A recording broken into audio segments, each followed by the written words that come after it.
네, 그러면 국정감사를 계속 진행하겠습니다. 제가 속행하겠습니다. 네, 그러면 우리 박정현님 질의해 주십시오. 네, 지금 일을 그때 알았더라면 이런 소설이 있죠.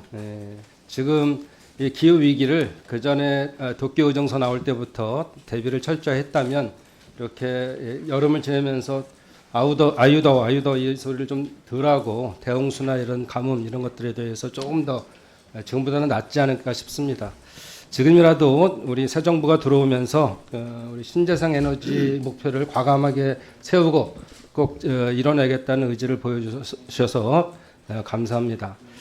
근데 최근에 기후부가 2035년 NDC 대국민 토론을 통해서 2035년까지 신재생 에너지 발전량을 270테라와트시까지 그 수준까지 확대하겠다는 목표를 세웠죠.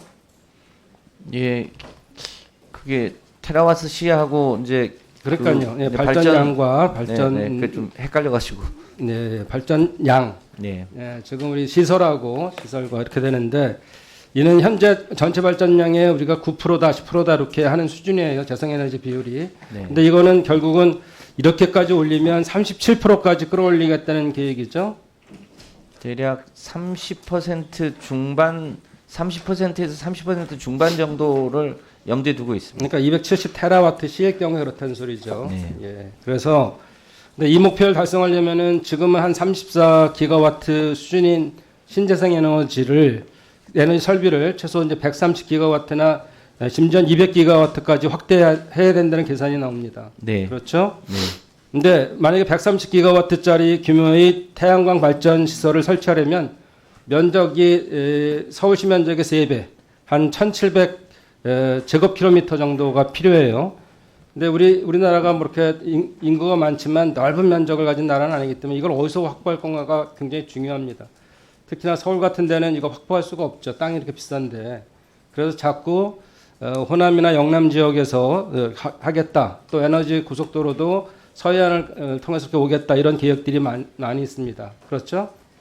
네, 영농형 태양광이나 산업단지 태양광은 기존의 시설을 활용하기 때문에 조금 또 다른 측면이 있다고 생각합니다. 그런데 제가 이제 우리가 신재생 에너지 확대 목표를 가지고 이거를 방향을 잘 잡고 가는 건 맞는데 방법적으로 가능한 거에 대한 것들을 말씀드리는 것이고 하나 네. 제가 제안하려고 합니다.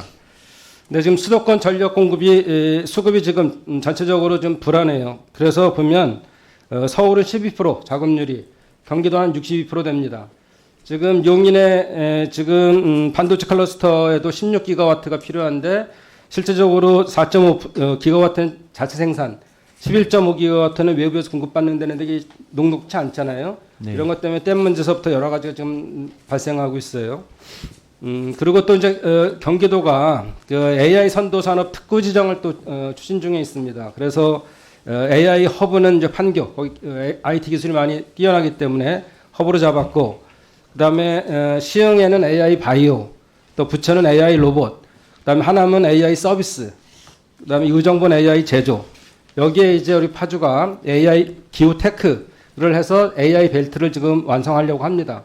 그럼 전기차라든지 이런 AI가 수요가 높아지면 그만큼 전력 소비가 많겠죠. 네. 예. 이후 2035년까지 우리가 지금 한 158 기가와트 정도 되는데 얼마나 더 생산할 계획이죠? 11차본이 나와야 되긴 하지만. 예, 12차 정기본에서 재생에너지 비중을 최대한 높여서 100기가 언저리까지 해보려고 검토하고 있습니다. 예. 지금 어떤 연구에서는 전기자동차 또는 AI가 발달함에 따라서 최소한 52기가와트는 더 해야 된다 이런 추가로 늘어나는 건 있죠. 그렇죠. 2배 예. 정도 늘어난다고 생각하고 예. 있습니다. 그래서 수도권에 필요한 재생에너지 전력 확보를 단시간에 해결하기 위해서 제가 제안을 좀 드릴 텐데요. 경기 북부 에너지 고속도로입니다. 지금 잘 아시는 것처럼 접경지역인 경기 북부는 넓은 부지가 있고 잠재력이 높습니다. 그런데 그럼에도 불구하고 접경지역이 있기 때문에 통제 보호구역이 있고 또 제한 보호구역이 있어요. 그러니까 제한 보호구역은 민통선 이남이고 통제 보호구역은 민통선 북쪽이죠. 근데 여기가 1646제곱킬로미터의 활용 가능한 지역이 있어요. 게다가 최근 국방부가 10km에서 민통선 5km까지 북상시키겠다는 계획이 나왔고 그것이 이루어진다면 200제곱킬로미터가 또 추가로 확보가 가능합니다. 그러면 결국은 1800제곱킬로미터에 대한 신재생 에너지 미개발 부지가 만들어지는 거예요. 다른 효과는 뭐가 있냐면 비용 시간 절감 효과가 있습니다. 경기 북부권에서 에너지 고속도로를 하게 되면 사실은 남부에서부터 수도권까지 전력을 수송하는 데 한 300에서 400km 정도가 송전만이 필요하죠. 근데 경기 북부에서 연천이나 파주에서 이렇게 온다 그러면 서울까지 30에서 50km, 또 용인까지, 용인 반도체까지 제공을 하더라도 80km면 가능합니다. 근데 지금 킬로미터당 수십억에서 수백억 정도의 송전망 건설 비용이 지금 들어가죠. 이런 걸 생각한다면 결국은 이 경기 북부에서 수도권에 전기를 공급하는 게 훨씬 비용 측면에서나 가능성 측면에서 높다. 이렇게 되거든요. 또 특히나 이 접경적 분들은 안보라는 것 때문에 70년간 희생을 했어요. 그래서 GRDP도 굉장히 낮습니다. 그런데 이런 지역에 또 실제적으로 또 사람 거주도 적어요. 그래서 민원 발생도 적을 수 있고, 그래서 이렇게 해서 국가가 대대적으로 투자를 통해서 신재생 에너지 고속도로를 만든다면 거기서 나오는 이익으로 접경 지역에 계시는 분들의 전기세를 낮춰줄 수도 있고, 또는 더 확대시키면 기본소득 개념으로도 갈 수 있습니다. 요즘 햇빛연금 나오는 것처럼 여러 가지 더 장점이 많은데 어떻게 생각하세요? 네, 의원님 말씀에 전적으로 동의하고요. 재생에너지는 기본적으로 지산지소형이기 때문에 이 수도권에 부족한 전력을 수도권 인근에서 최대한 부지를 찾아서 하는 게 맞다고 보고, 그것이 특히 경기 북부권 주민들의 소득하고 연계해서 하는 건 매우 훌륭하신 생각이라고 생각하고 적극적으로 추진하도록 하겠습니다. 예, 그래서 그동안 우리 이재명 정부 출범 이후에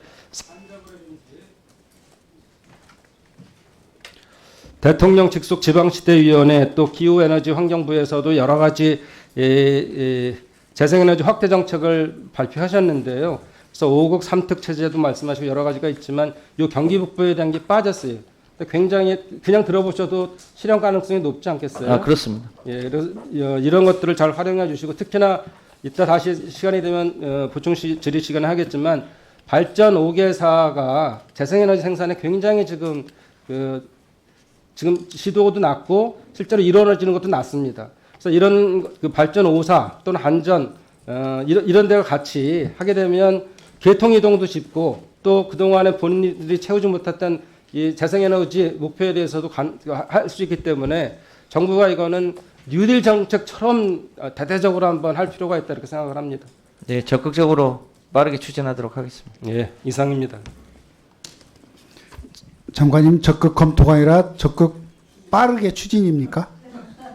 네, 수도권 지역에 상대적으로 개통의 여유가 있으므로 수도권 지역에서 재생에너지를 생산하는 게 훨씬 효과적이라고 생각합니다. 네, 우재준 의원님 질의해 주십시오. 네, 대구 북구갑의 우재준 의원입니다. 장관님께 대구 취수원 문제에 대해서 오늘 좀 여쭤보려고 합니다. 대구에서는 아직까지 낙동강 지표수를 취수원으로 쓰고 있잖아요. 네. 그래서 그 상류에 있는 과거 여러 공업지대에서 나온 페놀 같은 걸 유출 사고들 때문에 아마 그 대구 시민들이 엄청 이 점에 대해서 불안해하고 계신다는 점은 잘 알고 계시지요? 네. 그래서 이제 취수원을 지난 정부에서 그 상류에 있는 안동댐으로 이전하자라는 이런 논의가 진행되고 있었다는 점도 알고 계시지요? 네. 그래서 PPT를 좀 봐주시면요. 이 사업이 꽤나 잘 진행이 되고 있었어요. 일단은 이용하려고 하는 대구시와 그 다음에 취수지인 안동시, 그 다음에 환경부 이렇게 협약도 맺고 잘 대화가 되고 있었고요. 그 다음을 보여주시면요. 그 다음 PPT를 보여주시면요. 하나 다음 걸 보여주세요.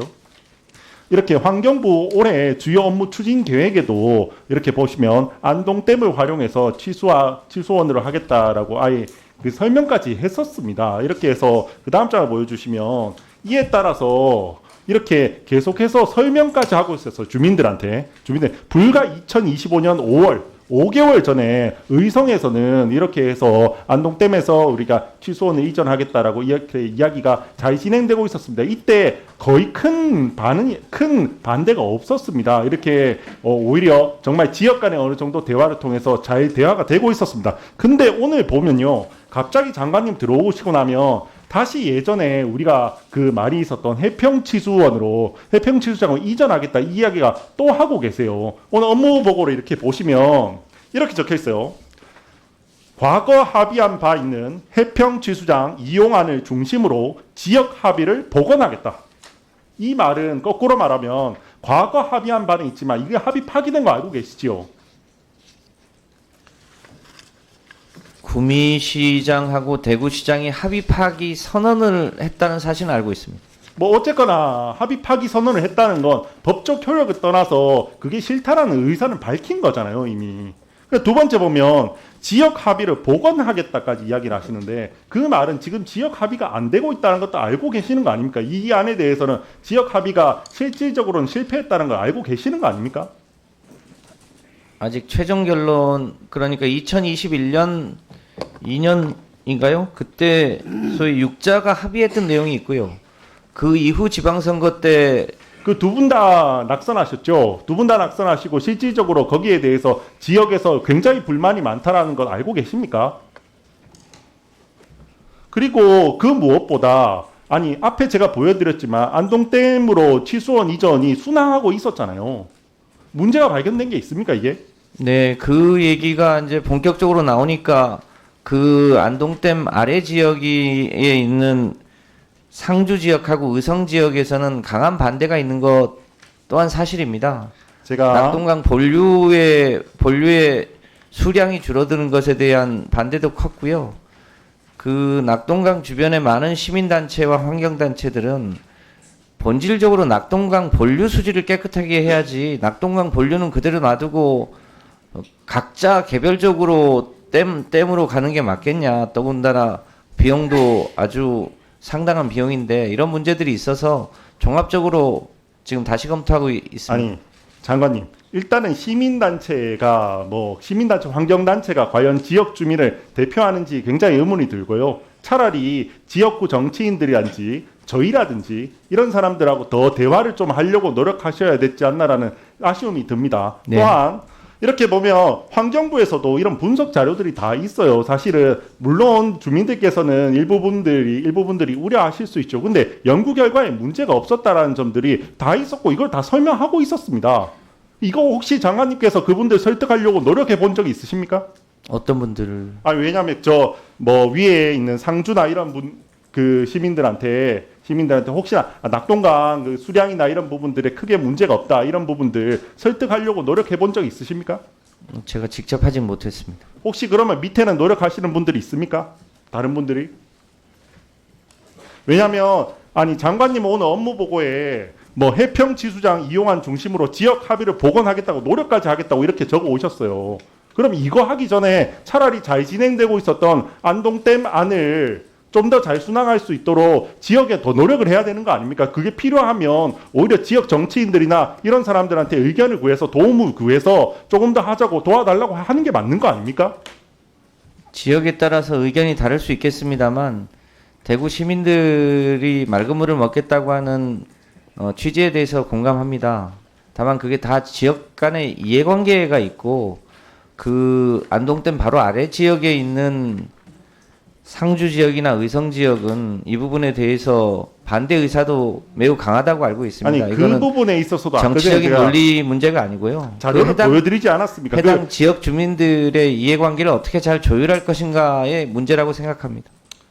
제가 저도 같이 나서서 노력할 생각이 있는데 네. 저희 이런 사람 다 빼고 그냥 장관님께서 이렇게 먼저 업무 보고에 다른 안을 툭 적어 오셔서 마치 이쪽으로 노력하려고 하시는 것 같아서 참 유감입니다. 몇 가지 자료를 더 보여드리겠습니다. 안동댐 지금 장관님 이렇게 대도시 중에 취수원을 지표수로 쓰는 곳이 대구 부산 말고 있습니까? 없죠. 광주도 없고 대전도 없고 서울도 없고 아무 데도 없습니다. 왜냐하면 물이라는 건 상류에 저장된 상태가 가장 깨끗합니다. 그 다음에 이게 흐를수록 오염 물질들이 들어와서 깨끗하지 않아질 수밖에 없습니다. 그러면 장기적으로 봐도 이거 당연히 상류댐으로 이렇게 취수원을 하는 게 맞는 게 아닙니까?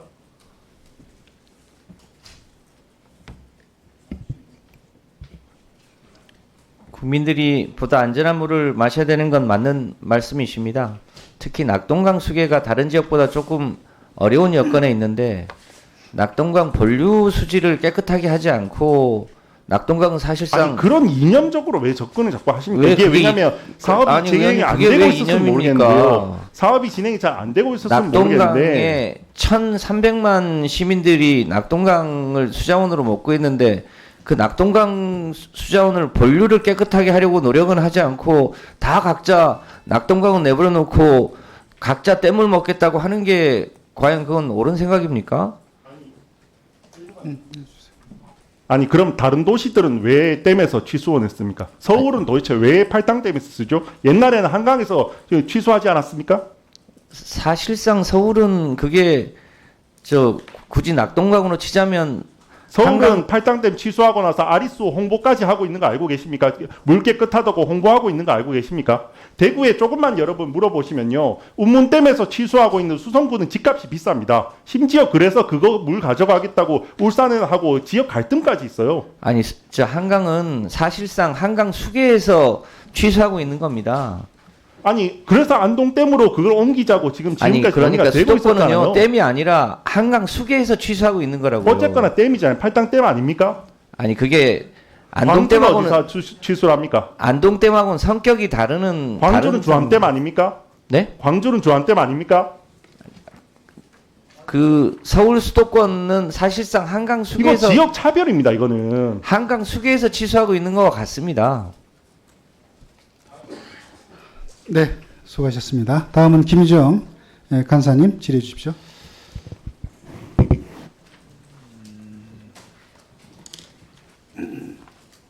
잠깐 띄울 시간.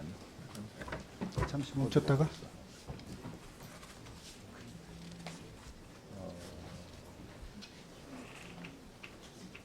PPT 안 띄웠네. 그래.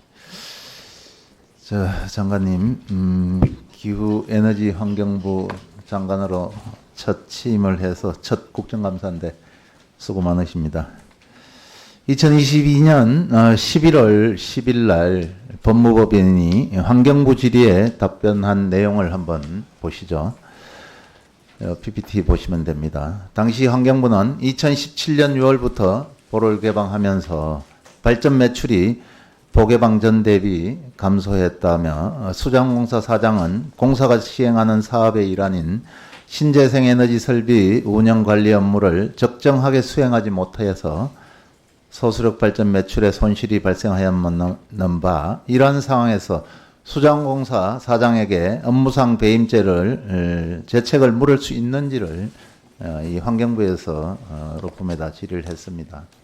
그러면서 환경부는 특히 건강의 세종공주 백제보는 수력 발전 기능이 상실되어 수백억 대의 시설 투자비가 손실되는 상황이라고 이렇게 주장을 했습니다. 다음 PPT 한번 보시죠. 당시 법무법인은 대부분 판례를 참고해서 단순히 손해가 발생하였다는 결과만으로 책임을 묻거나 주의 의무를 소홀히 한 과실이 있다는 이유로 책임을 물을 수 없다는 입장을 밝혔습니다. 장관, 공공의 책임과 의무의 측면에서 아무리 폭넓게 해석한다 하더라 해도 해당 사안은 노골적인 전 정권의 인사 찍어내기로밖에 보이지 않는데 그렇지 않습니까? 그런 측면이 있다고 보여집니다. 당시 환경부가 법률 자문을 받았던 시기는 윤석열 정부 때였습니다. 그리고 당시 수자원공사 사장은 그 전 정부에서 임명했던 인물이고요. 심지어 그해 8월 윤석열 정부 국가물관리위원회는 21년도 자신들이 의결했던 건강 영상관보 해체와 상시 개방 결정을 스스로 철회했습니다. 이 내용 알고 계시죠? 네. 자문 결과에 따른 내부 검토나 후속 조치가 있었는지 좀 확인해 보셨습니까?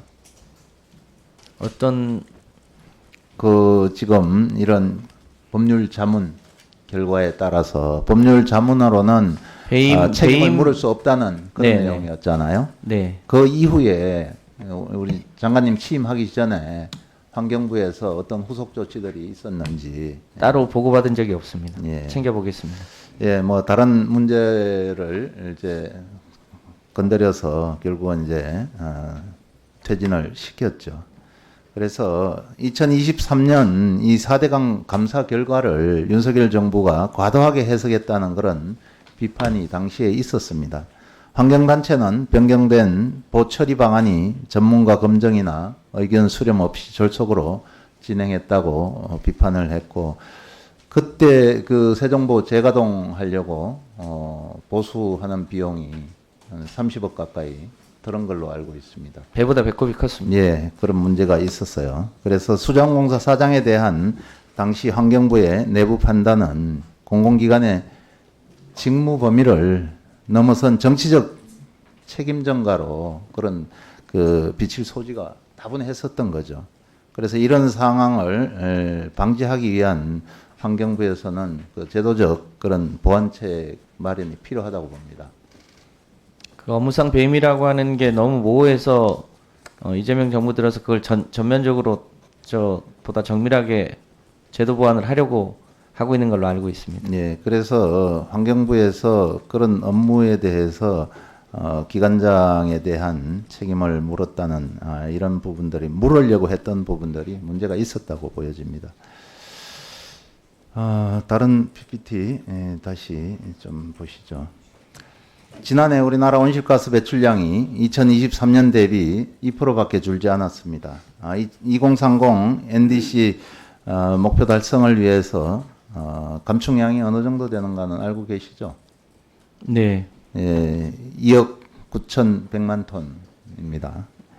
지난해까지 8,900만 톤이 감축된 것에 불과하고요. 2022년 이후 전년 대비 감축량은 매년 2%대에 그치고 있습니다.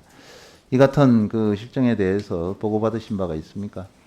네, 2035 NDC 검토를 하면서 2030년까지 얼마나 할 수 있을지를 들여다봤는데 전임 정부에서 조금 더 노력해서 한 5천만 톤만 추가로 감축했더라면 좋았을 텐데라고 하는 아쉬움이 있습니다.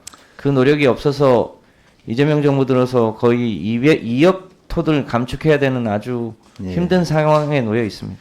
그래서 윤석열 정부는 산업 부분 감축 목표를 기존 14.5%에서 11.4%로 완화했고 재생에너지 보급을 축소했습니다. 여기에다가 전기 수소차 보급 지원과 건물 탄소 포집 및 저장 기술 대책 미비 등으로 탈탄소 경쟁력이 지체됐습니다. 이 부분 동의하시죠? 네, 아쉬움이 매우 큽니다. 예, 작년 헌재에서 2035 NDC 목표를 세우지 않았던 것에 대해서 미래 세대에 과도한 부담이 되지 않도록 하는 것을 주문하면서 위헌 그 판결을 하고 2035 목표를 지금 준비 중이죠. 네, 그렇습니다. 예, 그 부분은 지금 잘 돼가고 있습니까? 네, 지금 그 각 분야별로 여론 수렴을 하고 있고 그 여론 수렴의 기초에서 최종안을 도출하기 위한 부처 간 협의를 하고 있는 중입니다. 그런데 이제 잘 준비를 하지 않으면은 상당히 어려운 부분이 될 수 있고, 그래서 지금 산업의 경우 2018년에서 2024년까지 1,780만 톤을 감축을 했습니다. 그런데 그 내용을 들여다보면은 철강이나 석유화학, 시멘트 등 탄소 배출이 많은 업종의 생산량이 감소했기 때문에 배출량이 감소한 거지. 그 배출 원단위에서 개선은 미미했던 것도 아마 알고 계실 겁니다. 네. 윤석열 정부의 탄소 중립 100대 핵심 기술로 선정된 9개 기술 중 6개가 미추진되어서 결국 산업 부분 감축 목표 완화가 14.5%에서 11.4%로 그리고 철강 분야에서도 수소하는 제철 실정 규모를 100만 톤에서 30만 톤으로 축소했고 또 그 시기도 21년에서 2004년으로 이렇게 지연이 됐거든요. 핵심 감축 기술 개발 미추진 등 이쯤 되면은 탈탄소 산업 전환 정책을 방기했다고도 볼 수 있을 텐데 동의하십니까? 네, 너무 아쉬운 대목입니다. 그래서 또 다음 PPT를 보면은 수송 부분에서도 2030까지 전기 수소차 보급 목표는 450만 대인데 올해 8월 기준 86만 대 보급에 거쳤다는 것도 잘 알고 계실 겁니다. 네. 향후 6년간 60만 대 이상을 보급해야 하고 또 제로 에너지 건축 의무화 로드맵 연기 등 정책 후퇴로 NDC 목표 달성이 상당히 요원해졌습니다. 이런 부분들에 대해서 지금 중요한 것은 현실을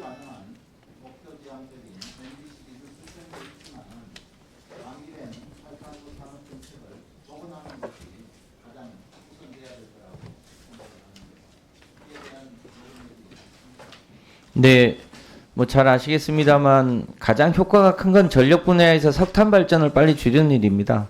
그 다음으로 내연차를 줄이는 일이고 또 건축물에서 열을 전기화하는 일입니다. 제일 어려운 일이 산업 부분을 이 탈탄소화하는 일인데 윤석열 정부 3년 동안 조금 고삐를 쟀으면 훨씬 수월할 뻔했는데 사실상 산업 정책을 거의 손 놓다시피 해서 거기에 큰 어려움이 있는 게 사실입니다. 지금부터 수소하는 제철을 제대로 하더라도 산업화까지 사업화까지 하는 데는 상당한 시간이 소요되는 문제가 있어서 매우 어려움이 큰 게 사실입니다. 그럼에도 불구하고 우리가 하지 않으면 안 되는 길이기 때문에 지금부터라도 체계적으로 계획을 세워서 강력하게 추진해 나갈 수 있도록 하되 또 우리 산업의 경쟁력을 고려하지 않을 수 없기 때문에 그 점까지 잘 감안해서 추진할 수 있도록 하겠습니다. 네. 네, 김주영 의원님 수고하셨습니다. 김영동 간사님, 예, 질의해 주십시오. 경북 안동예천의 김영동입니다. 장관님 첫 2025년 취임하시고 첫 국감 받으시는데요. 오전에도 말씀드렸고 또 약속하신 부분 국감 내내 좀 잘 지켜주셨으면 좋겠습니다. 네. 국감에 임하면서 몇 가지 좀 소회를 한번 말씀드려 보겠습니다. 많은 국민들이 우리 이재명 정부가 출범한 지가 4개월 됐는데 느낌은 한 4년 내지 그 이상의 느낌을 가지고 있습니다. 충격이죠. 혼돈이죠. 저 개인적으로는 해방 이후에 지금 80년인데 최근 4개월 또 그 조금 넘는 기간 동안이 한 80년을 압축해 놓은 것 같습니다. 2년간의 극도한 그 대립, 그 다음에 군사 정권에서의 사법부 무시, 침탈, 그 다음에 IMF보다 더한 위기가, 외환 위기가 닥치지 않겠는가라는 우려를 하고 있습니다. 저는 오늘 아침에 우리 위원장께서 이번 국감이 정책 국감이 되어야 된다, 정쟁 국감이 돼서는 안 된다는 말에 전적으로 동의하고요. 특히 너무 혼란스러운 게 국민들이 정권이 3년, 4년, 5년 이렇게 바뀌면서 정권마다 정책이 아까 장관께서는 어느 정도 일관성이 있어야 된다고 말씀하셨지만은 매우 혼란스럽습니다. 이 정책 했다, 저 정책 했다가 제일 중요한 게 우리 기후환경 에너지 환경부 같으면은 물과 전기와 관련된, 특히 원전과 관련된, 그리고 또 나온 얘기지만 댐 이런 것들인데요. 야, 어느 장단에 춤을 춰야 될지 모르겠다는 분들이 많습니다. 제발 정치가 정책의 일관성을 해방하거나 방해 안 했으면 좋겠습니다. 장관님, 여의도, 동여의도 서여의도 오래 계셨잖아요. 그죠? 네. 이 앞에 국수가 한 그릇 얼마인지 아십니까, 지금? 12,000원, 15,000원. 18,000원 합니다. 떡국이. 이 서민들은 고물가에 지금 신음을 하고 있는데 우리가 국회에서 지금 이런 논의를 하는 것이 과연 민생에 어느 정도 도움이 되는지 늘 의문을 가지면서 질의하겠습니다. 먼저 하나 체크할게요. 아까 우리 존경하는 우재준 의원이 아주 절규와 분노에 찬 목소리로 식수원을 얘기했습니다. 먹는 물만큼 기본권으로서 중요한 게 있겠습니까? 맑은 공기, 맑은 물. 근데 하나 여쭤볼게요. 장관께서는 본류를 깨끗하게 먼저 만들어야 된다 그랬지 않습니까? 맞지요? 네, 피할 수 없는 숙제라고 생각합니다. 예, 해야 되는데 그 부분에 동의하면서도 부가적으로 우재준 의원의 말씀이 양립하지 못하는 논리는 아니라고 봅니다. 그렇습니다. 맞지 않습니까? 네. 그런데 제가 듣기에는 아예 정책을 바꿨다 이런 식으로 들리니 대구 시민들이 들으면 환장할 노릇이죠. 부산 시민하고 대구 시민은 뭔 죄가 졌습니까? 저 지표수 먹게. 뭐 희망을 줘야 되는데 자꾸 고인물은 썩었다고 얘기하는데 그러면 주암댐물은 왜 먹습니까? 고인물인데. 안 그래요? 나 그런 부분에 있어서 대안을 긍정적으로 토론할 수 있는 문화가 돼야 되는데 정권이 바뀌었다 하면은 국민들이 이미 그건 안 된다. 대구 시민들이 이미 자포자기했어요. 그렇게 해서는 안 되지 않겠냐 싶습니다. 하나 더 지적하겠습니다. 본류에 석포재련소 다녀오셨잖아요. 그죠? 네. 이따가도 질의하겠습니다만 원래만 해도 영업정지가 60일인가 그렇습니다. 대한민국에 그런 공장이 있을 수가 있습니까? 내가 만약에 장관이라면은 볼륨을 깨끗하게 해야 된다고 하면 대법원급 폐쇄시켜야죠. 두물머리에 만약에 석포재련소가 있으면 서울 시민들, 경기도민들, 인천 시민들이 가만히 있겠어요? 제가 말씀드리는 것은 그 진실성이 느껴지지 않는 게 장관께서 주장하는 부분은 왜 안 하시고 우재준 의원 유일하게 대구 지금 국회의원인데 부산 국회의원 여 왔으면 그 똑같은 얘기 했을 거예요. 난 그래서 정책에 장관께서 지금 발언하는 것에 대해서 상당 부분 동의하지만 진실성이 느껴지지 않는다는 말씀을 드리는 거예요. 경북에서 이전 TF를 구성해서 운영하는 걸로 알고 있고 예. 정부도 낙동강의 최상류의 그런 오염 시설이 있던 것에 대해서 적극적으로 대책을 세워야 된다고 생각하고 있습니다. 애정을 가지고 있는 거 알고 있습니다. 제가 좀 과했는데요. 하나 또 말씀드리면은 지금 기후 때 뭐 용어 가지고 아까 싸우던데 그런 문제가 아니고 하나만 여쭤보겠습니다. 예천 같으면 용두천 댐이 있는데 다녀오셔가지고 이거를 정밀 재검토입니까? 아니면 폐지입니까? 중단입니다. 중단이라는 건 계속 할 수 있다는 겁니까? 다른 대안이 있어서 다른 대안으로 추진하는 게 더 합리적이라고 생각합니다. 중단이라는 표현이 그걸 포함하고 있다는 말씀이죠? 그렇습니다. 알겠습니다. 장관님께서 자꾸 당신을 탈탄소주의자라 하는데 탈원전주의자 아닙니까? 지금은 탄소를 줄이는 게 훨씬 더 절박한 숙제라고 생각하고 있습니다. 그래서 몇 번 질문이 나왔습니다만은 12차 정기본 가면은 11차에서 확정했던 두 개가 재검토될 수 있죠. 12차 정기본을 수립하는 과정에서 당연히 그 전에 세웠던 것을 다 검토해 봐야 되지 않겠습니까? 그러니까 그렇게 솔직하게 말씀을 해주셔야죠. 네. 두 개도 재검토될 수 있다 맞죠?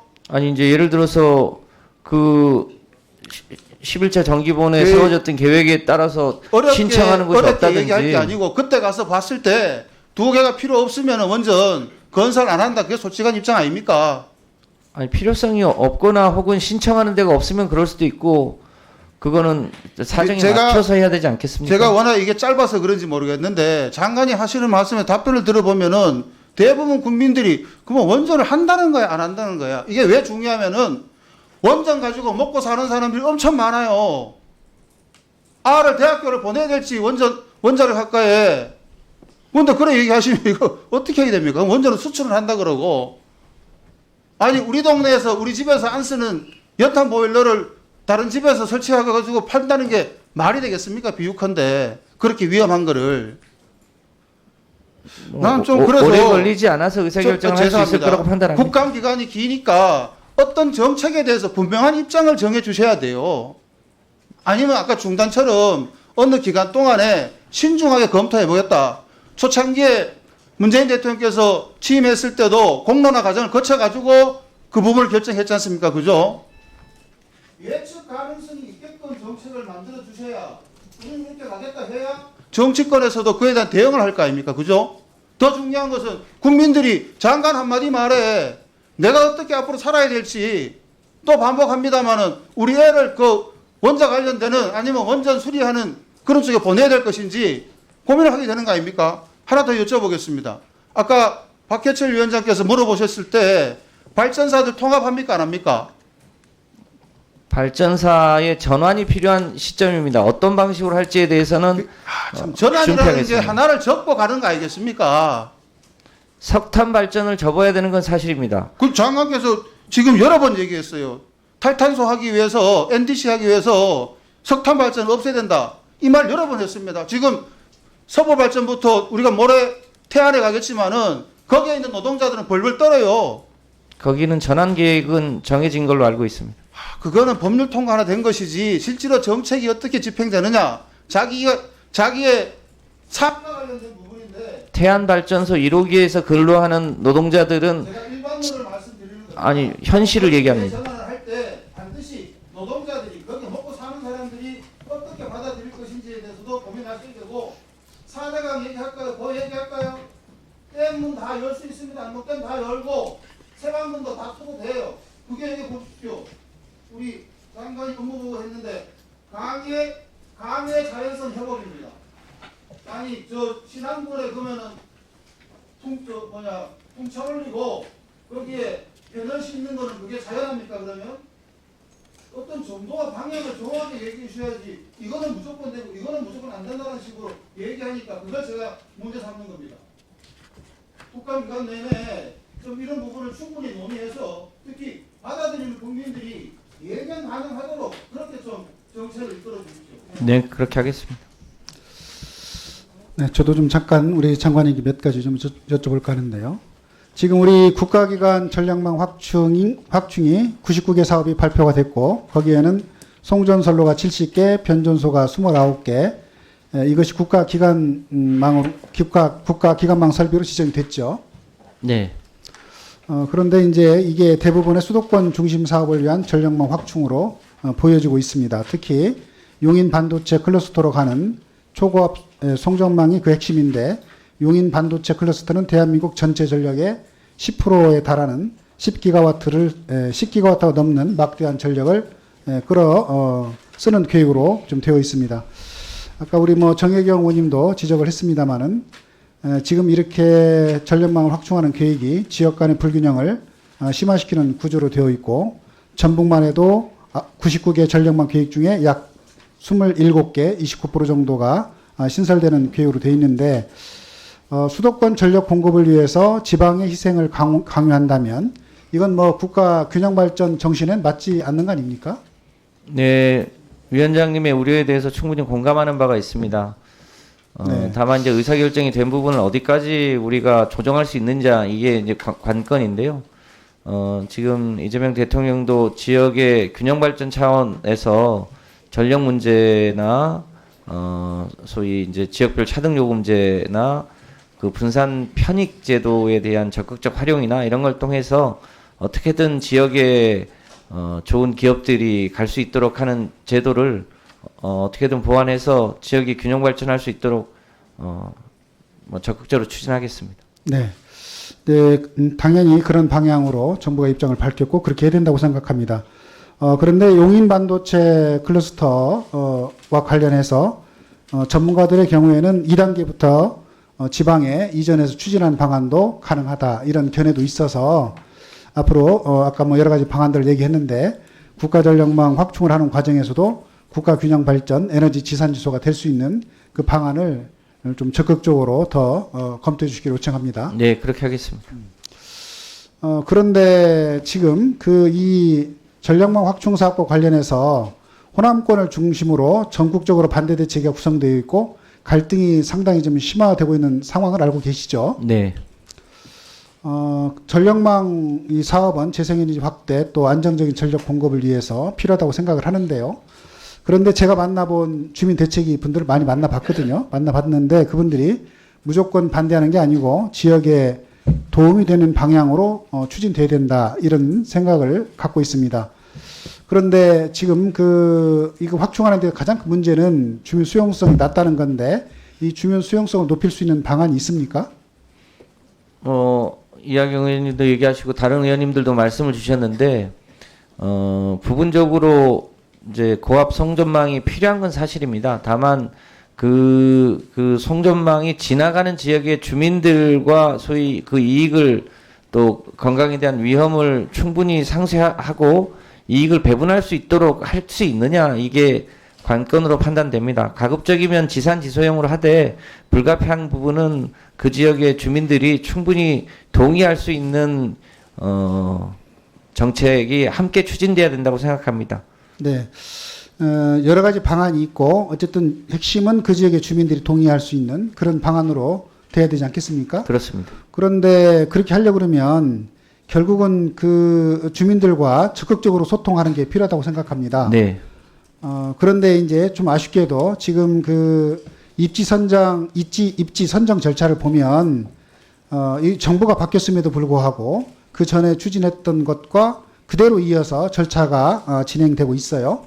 실제로 그렇습니다. 네. 그래서 이제 제가 봤을 때는 그러면서 이제 계속 그 갈등들이 좀 심해지고 있고 저한테도 국정감사 앞두고 판사대책 분들이 찾아오셔서 여러 가지 말씀을 했습니다. 그래서 제가 보기에는 지금 가장 필요한 거는 선로를 세우는 게 아니라 어떤 신뢰의 선로를 세우는 것이 가장 중요하다. 그래서 잠시라도 입지 선정 절차 한전에서 지금 강행하고 있는 입지 선정 절차를 잠시 일단 좀 멈추고 주민과 실질적인 어떤 소통하고 협력을 통해서 정부가 생각하는 이런 정책들을 충분히 이렇게 소통하고 또 얘기 듣는 이런 과정들을 어느 정도 이게 이러한 과정이 좀 필요하지 않나 이렇게 생각을 하는데요. 이게 정부가 좀 달라졌으니까 소통의 방식도 좀 달라졌다 이런 모습을 좀 보이는 게 필요하다고 보는데 좀 적극적으로 좀 검토해 주기 요청합니다. 네, 위원장님 말씀대로 그동안 이 고압 전선망을 연결하는 사업이 워낙 지체가 컸기 때문에 일단 급한 순서대로 의결을 했습니다만 지금 말씀하신 그 취지를 감안해서 그 해당 지역 주민들과 적극적으로 소통하고 혹시라도 더 좋은 대안이 있으면 12차 전기본을 세우는 과정에서 이 송배전망도 추가로 세워야 되기 때문에 그때 그 내용들을 최대한 반영할 수 있도록 하겠습니다. 그리고 또 간단히 하나만 더 여쭤보겠습니다. 지금 국책사업인 새만금 신공항에 관련해서 법원에서 새만금 국제공항 기본 계획을 취소하는 1심 판결이 있었죠. 네. 혹시 뭐 그 재판 절차가 어떻게 진행되는지 알고 있습니까? 가처분 소송이 진행 중인 걸로 알고 있습니다만 아주 자세한 상황은 제가 잘 체크하고 있지 못합니다. 그 당시 그 법원은 전략 환경 영향 평가에서 조류 충돌 위험이 낮게 평가됐다 이렇게 지적을 했고 전략 평가는 입지 타당성과 기본 방향을 제시하는 절차고 구체적인 저감 대책은 그 본 환경 영향 평가 단계에서 지금 마련하도록 되어 있는 게 절차죠. 네. 그런데 실제 환경 영향 평가에서는 그 대체 서식지를 조성하거나 비행 절차를 변경하거나 조류 탐지 레이더 설치 등 구체적인 대책들이 준비 중이었던 걸로 알고 있는데 그럼에도 불구하고 법원이 이를 인정하지 않은 것은 그 아쉬운 판결이다. 저는 이제 그렇게 봅니다. 이 새만금 공항 문제는 전북 입장에서 보면 전북의 하늘길이고 또 균형 발전의 상징으로 반드시 추진돼야 된다고 생각합니다. 그렇지만 무안공항 참사가 우리에게 남긴 교훈도 간과해서는 안 된다고 생각합니다. 안전에는 타협이 없어야 된다 이런 얘기인데요. 그래서 이 환경부가 환경 영향 평가에 전문성을 갖고 있는 이런 그 책임 기관인 만큼 이번 판결을 계기로 해서 조류 충돌 위험이 단 1%라도 남지 않도록 하면서도 또 비행 절차, 서식지 보전, 모니터링 체계를 좀 더 촘촘히 이렇게 보완을 해서 이 새만금 신공항이 성공적인 친환경 공항으로 정착할 수 있도록 해야 되는데 환경부가 좀 적극적으로 그 부분에 대한 방향성을 좀 제시를 해야 된다 이렇게 생각을 하는데 어떻습니까? 네, 위원장님 취지를 감안해서 부처 간 협의를 긴밀하게 하도록 하겠습니다. 특히 국토부하고 좀 적극적으로 좀 협의를 해주기를 요청합니다. 네, 그렇게 하겠습니다. 자, 이상으로 주 질의를 마치겠습니다. 증인 신문을 위한 장례 정리를 위해서 잠시 감사를 중지했다가 4시 20분에 속개하도록 하겠습니다. 감사 중지를 선포합니다.